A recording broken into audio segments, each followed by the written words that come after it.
Hey everyone, it's Jillian and welcome back to Sick Woman. This whole idea started back in 2020 when I was pen paling my youth group girls, and I just wanted to make sure that there was some kind of stamp on each letter that reminded them of who they were in Christ and just bring them back and ground them in that truth. And that's where Sick Woman started. And I need to brag on my parents for just a minute, because when I had this vision of doing this whole bumper thing and what Sick Woman was going to look like in the reboot, I was like, there's not going to be any masks here. So I'm like, let's go out into this deserted road and I'm going to wear a mask and I'm going to rip it off and be like, no more. Like, there's freedom here in Jesus.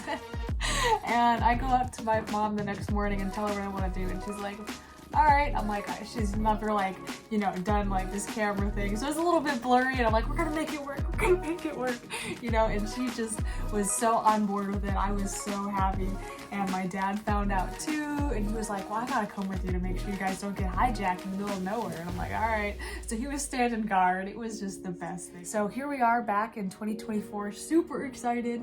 We are taking a little bit of a break from the long devotionals and kind of gearing it more towards social media, which is a little ironic for me because I'm not a social media fan.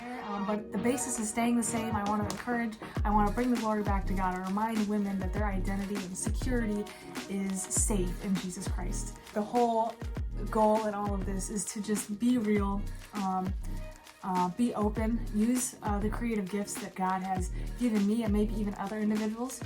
With this reboot, I'm going to be using still written word. I love that. I love to be able to connect with people through words. I'm going to be doing some photography, some artwork, whatever I can do to get people's attention and bring it back to Jesus, and just to encourage our identities in Christ.